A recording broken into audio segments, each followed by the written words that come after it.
인터넷 투자 정보? 유튜브? 종목 토론방? 넘쳐나는 투자 정보, 대체 어떤 정보를 봐야 하지? 재테크존! 당신을 위한 투자 정보가 한 곳에! SPS 비즈 재테크존에선 실시간 투자 정보도 볼 수 있지, 1:1 종목 상담도 가능하지, 기업 탐방 리포트도 보여주지, 심지어 무료! 함께 가요 수익 꽃길로 재테크존과 함께! 검색창에 재테크존을 검색하세요. 네, 이번에는 대왕고래 프로젝트입니다. 이게 무엇인고 많이들 궁금하실 것 같은데 이 이슈가 또 핫하더라고요. 이게 뭐 어떤 프로젝트라고 저희가 이해하면 되는 걸까요? 네, 대왕고래 프로젝트가 뭐냐면 동해 포항 앞바다에 석유가스전을 찾는 탐사 프로젝트라고 보시면 될 것 같습니다. 산업부와 그리고 석유공사가 이미 확보된 올해 예산으로 다음 달이죠. 12월에 이 대왕고래에 대한 1차 탐사 시추를 시작을 해서 내년 3월까지 완료를 할 예정입니다. 네. 1차 시추 작업을 통해서 자료들이 좀 나오게 되면 분석하고 이 평가하기까지 한 6개월 정도 기간이 소요가 될 거라고 합니다. 그리고 2차 시추가 돼야 될 텐데 2차 이후에 후속 계획이 좀 나와주려면 내년에 이 예산안 심사가 필요합니다. 그런데 이 예산안 심사를 통과하기 위해서는 국회 동의가 좀 필요한 상황입니다. 네네. 그런데 지금 현재 야당의 반대가 좀 만만치 않습니다. 그리고 최근에 했었던 국정감사에서도 야당의 견제가 컸기 때문에 이런 부분들을 좀 고려를 한다면 장기적으로는 좀 불확실성이 좀 있지 않나라고 말씀을 드리고 싶습니다. 이렇게 불확실성이 있다는 점도 말씀을 하셨는데 저희가 이 대왕고래 프로젝트 결국 이제 시추 과정들이 될 거죠. 이거를 증시와는 어떻게 좀 연관지어 볼 수 있을까요? 일단 이거는 정부에서 진행을 하는 사업이기 때문에 어쨌든 시추가 하나가 됐든 두 개가 됐든 세 개가 됐든 진행을 할 가능성이 높습니다. 그런데 정부가 동해 유전에 대한 기대감을 좀 부각하고 있는 것은 사실인데 여기에 관련된 예산 통과가 되려면 야당의 협조가 좀 필요합니다. 앞에서 얘기를 했듯이 견제가 좀 있다고 하죠. 예, 네. 그런데 최근 이제 뭐 윤석열 대통령의 어떤 지지율 하락세에 있고 예산 통과가 쉽지 않을 전망이면서 오히려 이제 민간 자본을 유치를 해서 이루어질 가능성이 대두되고 있기 때문에 네네. 좀 관심이 더 필요하다라고 보시면 좋을 것 같고요. 네. 자, 그럼 이제 중요한 건 어떤 민간 업체가 참여를 할 것인가가 될 텐데요. 결과에 따라서 주가의 변동성이 나타날 수 있다는 점 참고하셔야 될 것 같습니다. 빠르면 올 연말 혹은 내년에 이제 본격적인 시추가 진행됨에 따라서 첫 시추 위치가 나오면서 최근에 이슈가 좀 부각이 된 부분도 있기 때문에 네. 시추 과정 속에서 어떻게 보면 이 대왕고래 프로젝트에 어떤 관련돼 있는 세트가 좀 더 부각이 될 가능성이 높기 때문에 관심을 가져야 되지 않겠나 이렇게 보고 있습니다. 상당히 이런 관련주들은 좀 세밀하게 접근을 할 필요가 있겠다라는 생각도 드는데 잠시 후에 김정은 자문역의 마스터픽 공개하도록 하겠습니다. 자, 먼저 김도연 자문역께 관심주를 여쭤보고 싶은데요. 이런 건 어디가 관련주인지부터가 궁금해지더라고요. 네, 대왕고래 관련주를 한번 말씀을 드리자면 GS나 GS글로벌 그리고 동아지지 이렇게 한 세 개 정도 기업을 말씀을 드릴 수 있겠습니다. 네네. 네, GS와 GS글로벌은 이 대왕고래 프로젝트의 주관사 선정 입찰과 관련해서 기대감이 있는 기업입니다. 그리고 GS에너지, 이 GS에너지와 연관해서 대왕고래 관련주로 분류가 되고 있는 기업입니다. GS에너지는 이 GS의 100% 자회사이고 그리고 GS글로벌은 GS그룹 내에서 해외 자원 개발과 무역을 담당하고 있기 때문에 관련주로 지금 보시면 되겠습니다. 네. 그리고 동아지질 같은 경우에는 이 지질 조사 그리고 해저 개발의 전문성을 가진 기업이기 때문에 이 탐사 시추 단계에서 중요한 역할을 할 가능성이 높다라고 볼 수가 있겠습니다. 그래서 이 동아지질도 한번 체크를 해보시면 어떨까 말씀을 드리겠습니다. 네, 자 그러면 이번에는 말씀드린 대로 김정훈 자문역의 마스터픽 최선호주를 공개하겠습니다. 자, 김정은 자문위원님. 네. 어떤 종목일지 궁금합니다. 힌트 풀어주시죠. 혹시 앵커님은 네. 하반기에 이제 주로 관심이 가는 종목군이 어떤 종목군인지 혹시 아시나요? 연말쯤에요. 네. 글쎄요, 뭐가 있을까요? 보통 이제 연말로 가면은 이제 배당에 대한 이슈가 부각이 되기 때문에 그렇죠, 배당. 네. 고배당 관련 종목들이 연말로 가면서 좀 부각이 되는 경우가 많습니다. 네. 그래서 오늘 제가 마스터픽 종목으로 준비한 종목도 고배당 종목 중에 한 종목이라고 보시면 됩니다. 자, 지금 저희가 대왕고래 프로젝트를 말하면서 고배당이라는 힌트까지 덤으로 얻어가는 기분인데 자세한 종목명은 저희 주식이 궁금할 때 카카오톡 채널에서 들어오시면 확인이 가능하십니다. 힌트로 계속해서 이어갈게요. 투자 포인트 말씀 주시죠. 먼저 투자 포인트를 말씀을 드리면 이 회사는 이제 제품의 우수성으로 유전관과 석유관에 어떤 집중하면서 시장을 좀 선점하고 있는 회사라고 보시면 될 것 같고요. 네네. 두 번째는 이제 동해 유전 관광업체로 일단 선정이 돼 있습니다. 그리고 동사의 미국 수출 비중을 보면 2022년도에는 77% 그리고 2023년도에는 51%로 좀 하향을 했지만 그 산업 전체적으로 미국 시장이 굉장히 많이 다운이 됐기 때문에 오히려 지금 올 1분기에는 54%로 다시 이 상승하는 추세로 좀 높은 비율을 유지하고 있다라고 보시면 좋을 것 같습니다. 그럼 상당히 선방한 거네요. 그렇죠. 네. 예. 그래서 올 1분기 기준 생산 능력을 보면 122만 톤 정도이고 가동률은 한 50에서 60% 정도 수준으로 보시면 좋을 것 같고요. 그런데 만약 동해 유전이 이제 시추가 본격화되면은 공장의 가동률이 좀 상승하면서 실적 개선이 빨라질 거라고 예상이 됩니다. 네. 그리고 앞에서 말씀드렸다시피 이 배당 측면을 말씀을 드렸었는데요. 지난 2022년도에는 이 회사가 무려 14%의 배당을 했었고요. 14%요? 네네. 오. 그리고 작년에는 무려 8%의 배당 성향을 했던 고배당 종목입니다. 낮지 않네요, 정말. 네네. 네. 그러면 올해는 어떻게 될 거냐? 이 부분을 조금 보면은 올해도 일단 실적이 양호하기 때문에 고배당 흐름은 이어질 가능성이 높다라고 판단이 되고 그래서 제가 마스터픽 종목으로 선정을 했는데 이 준비하는 과정에서 이 종목이 좀 급등을 했습니다. 정말요? 네네. 점점 종목명이 궁금해집니다. 네. 네, 그래서 지금 어떤 추세보다는 오히려 눌림목에서의 어떤 공략을 바람직하다라고 좀 제시를 해드리면서 부연 설명을 좀 드리도록 하겠습니다. 네.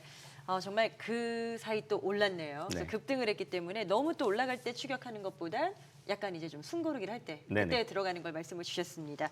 말씀드린 대로 궁금하신 분들은 주식이 궁금할 때 카카오톡 채널로 들어오시면 됩니다. 또 다른 다양한 투자 정보 필요하신 분들 재테크존 앱을 다운로드 받으시면 되겠고요. 저희 프로그램은 SBS 비즈 앱을 다운받으시면 실시간 시청이 가능합니다. SBS 비즈 앱을 통해서 시청하시면 상당히 많은 정보 만나보실 수 있다는 점 말씀드리겠습니다.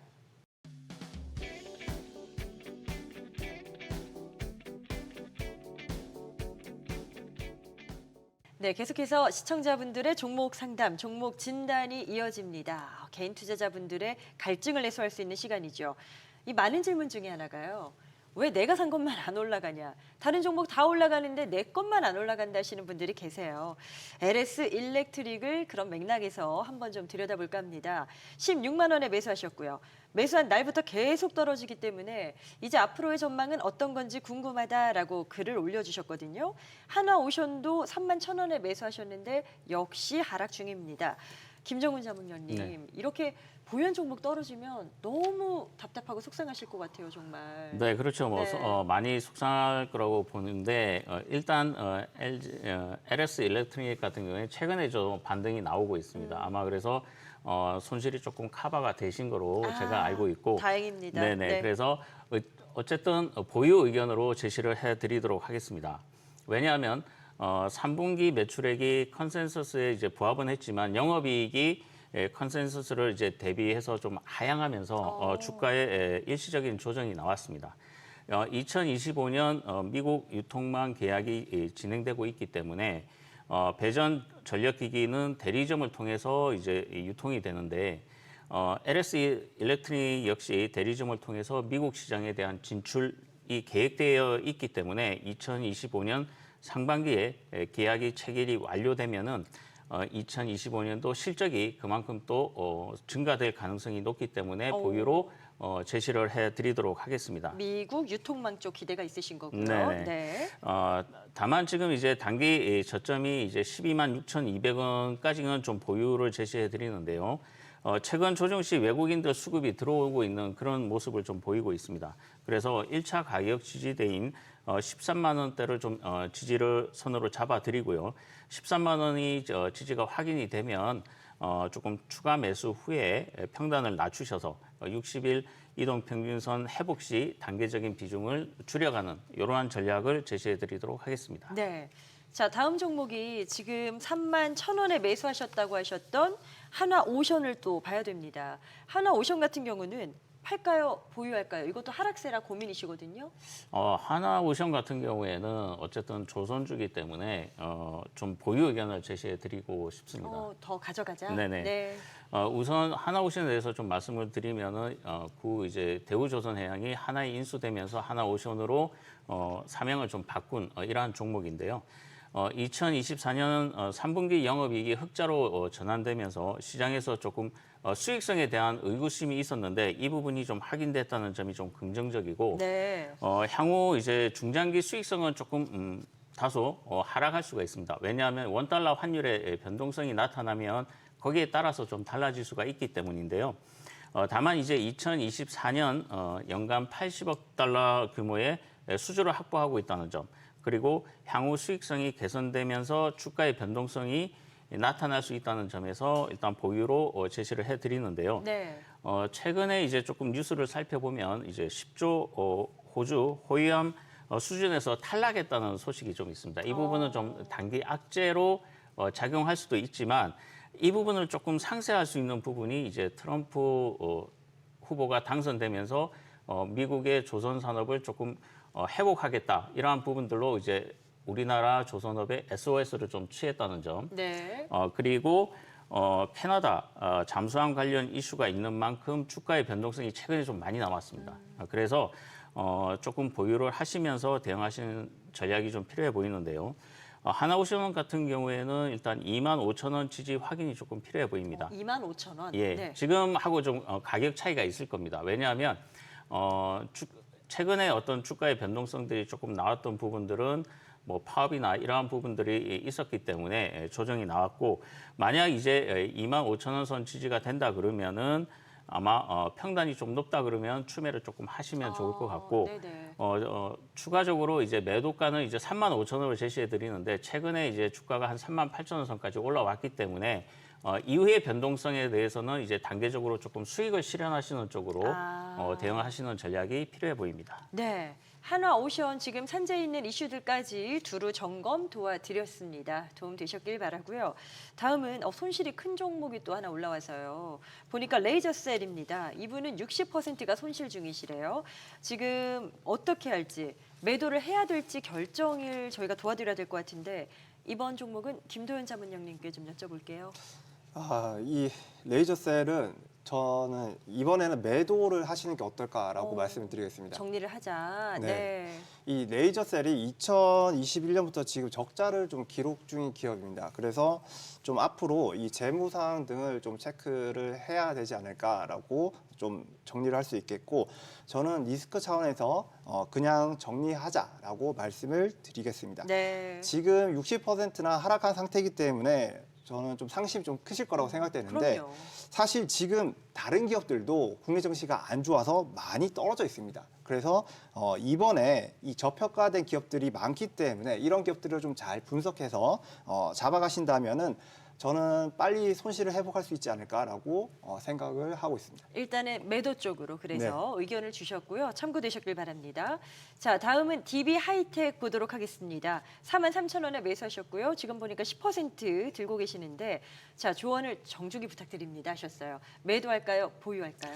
일단 DB 하이텍은 보유를 하시는 게 맞을 것 같습니다. 이것도 보유 의견으로. 네네. 왜냐하면 지금 뭐 반도체에 대한 투자 심리가 많이 위축돼 있는 상황이고, 오히려 지금 바닥권에서 뭐 매도하시기보다는 오히려 이 종목에 대해서 어떤 그 투자 포인트를 조금 들어보시고 보유를 하시는 것이 좋을 것 같다라는 생각이 드는데요. 네. 3분기 실적은 일단 매출액이 한 3,002억 원, 전년 대비 한 12.1% 증가할 거라고 예상이 되고요. 영업이익은 390억 원으로 영업이익률이 한 13% 정도 예상이 되고 있습니다. 네. 뭐 양호한 실적이라고 보시면 좋을 것 같은데 가동률이 점진적으로 회복되고 있고 함께 이제 성수기에 진입하면서 상저하고의 어떤 흐름을 보일 것으로 전망이 됩니다. 다만 최근에 반도체 관련 이슈, 뭐 삼성전자부터 해서 지금 투자 그 심리가 많이 위축되어 있기 때문에 네네. 그 영향을 좀 받을 수가 있습니다. 그래서 그러한 부분들을 조금 감안해 보실 필요가 있고 시장에서 기대했던 이제 밸류업 관련해서 이슈가 부각되지 않으면서 조정이 나온 부분이 분명히 있습니다. 이 종목은. 그래서 주가는 지금 조정 구간에 있는 부분이 맞지만 PBR이 0.89배로 저평가 구간에 들어와 있다라고 보시면 좋을 것 같습니다. 특히 35,000원 지지가 조금 중요해 보이긴 하는데 반도체 아까도 말씀드렸던 반도체 섹터에 대한 투자 심리가 위축되면서 이 종목도 저점을 형성할 가능성도 있거든요. 그래서 저점 형성 이후에 지지가 되는지를 좀 확인해 보는 것도 중요해 보입니다. 네. 다만 이제 현 시점에서는 이 종목 같은 경우에는 20일 이동 평균선을 회복하느냐 하는 것이 중요한 키포인트인데 만약 밸류업 프로그램 관련 주주하는 정책이 발표되거나 배당 관련 이슈가 조금 부각이 된다 그러면은 20일 이동 평균선 위에서의 변동성도 예상되기 때문에 45,000원 이상에서는 비중을 좀 조절하는 이러한 전략을 가져가 보시는 것이 바람직해 보입니다. 네, 전략적인 매매 구간까지 꼼꼼하게 세워봤습니다. 이 역시 많은 도움 되셨길 바라고요.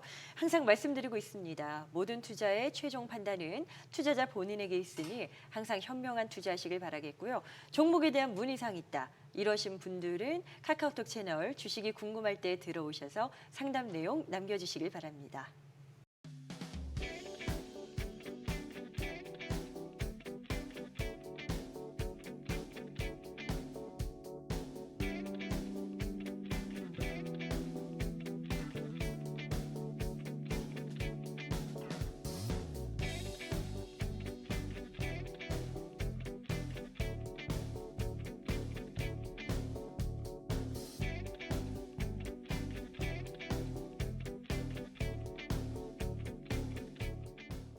네, 오늘 저희가 준비한 내용 여기까지입니다. 오늘도 저희와 함께 하시면서 투자에 대한 고민, 투자에 대한 갈증 해결되셨습니까?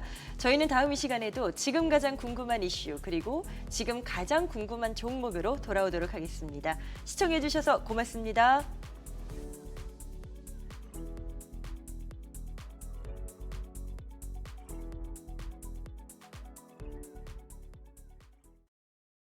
더 많은 실시간 투자 정보가 필요하시다면 검색창에 SBS 비즈의 재테크존, 크존을 검색하세요.